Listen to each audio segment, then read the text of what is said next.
Halo semua, selamat datang di channel ini. Pada video kali ini kita akan membahas terkait dengan fakta dari keberadaan honorer tenaga administrasi.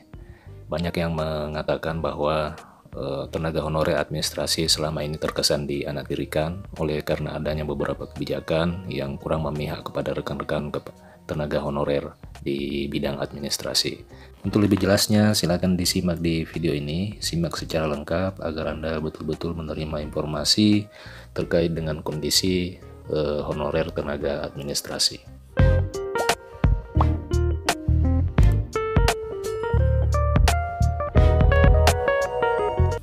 Rekan-rekan sekalian, berdasarkan hasil pemetaan yang dilakukan oleh Badan Kepegawaian Negara terhadap honorer di bulan Oktober tahun 2022, didapat data bahwa saat ini jumlah honorer di sektor administrasi telah mencapai 747.860 sekian.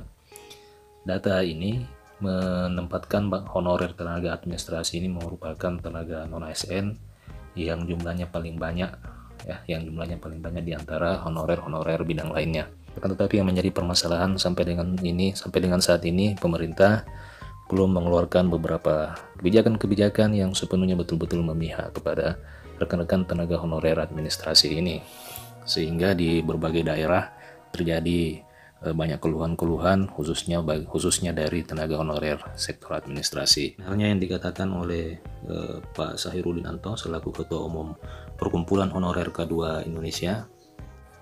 Ia mengatakan bahwa pemerintah selalu menyampaikan masalah kekurangan guru di mana-mana, tenaga kesehatan dan penyuluh, tetapi menurut dia ada tenaga honorer yang selalu dilupakan. Honorer tenaga teknis administrasi pun diperlakukan seperti anak tiri menurut dia.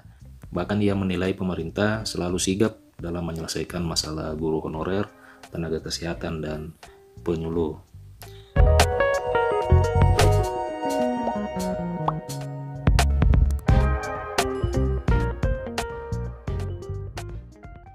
Ia pun menilai bahwa penerimaan P3K guru, tenaga kesehatan, dan penyuluh itu rutin dilakukan, sedangkan pemerintah dinilainya lupa dengan jabatan lain selain guru, yakni tenaga administrasi. Sementara itu, kalau kita melihat arah kebijakan pengadaan aparatur sipil negara tahun 2023 yang telah dirilis oleh Kementerian Pendayagunaan Aparatur Negara, di sini arah kebijakan atau prioritas pertama itu tetap fokus pada penerimaan aparatur sipil negara, sektor guru, dan tenaga kesehatan dengan seoptimal mungkin menyelesaikan masalah non-ASN. Kemudian di poin 4 dinyatakan bahwa pemerintah ingin mengurangi sedapat mungkin rekrutmen jabatan yang akan terdampak oleh transformasi digital. Jadi bisa kita lihat di prioritas pertama pemerintah dalam arah kebijakan pengadaan ASN tahun 2023 ini tetap fokus kepada penerimaan guru dan tenaga kesehatan. Sementara itu, Kementerian Pendayagunaan Aparatur Negara mengkonfirmasi bahwa honorer tenaga kesehatan juga akan mendapatkan nilai afirmasi seperti honorer guru dalam seleksi penerimaan pegawai pemerintah dengan perjanjian kerja.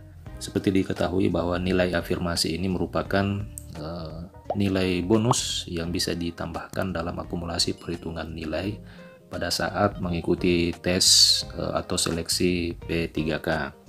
Deputi Bidang SDM Aparatur Kementerian Pendayagunaan Aparatur Negara, Alex Denny pun mengatakan bahwa pihaknya juga akan memperhatikan keberadaan honorer tenaga pelaksana atau administrasi.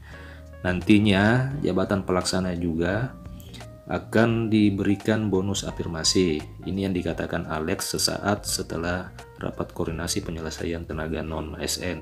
Tapi Alex tak menjelaskan lebih lanjut terkait kebijakan afirmasi bagi tenaga pelaksana ini.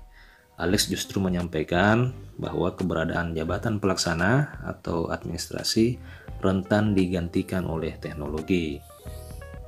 Seperti diketahui bersama bahwa saat seleksi penerimaan P3K tenaga kesehatan yang lalu, kebijakan afirmasi ini sudah diterapkan pada penerimaan tenaga P3K sektor tenaga kesehatan. Harapan kita bahwa dalam waktu dekat ini pemerintah tetap bisa memperhatikan kondisi atau keberadaan honorer tenaga administrasi. Demikian video ini, semoga video ini bermanfaat. Jangan lupa untuk subscribe channel ini. Terima kasih, sampai jumpa di video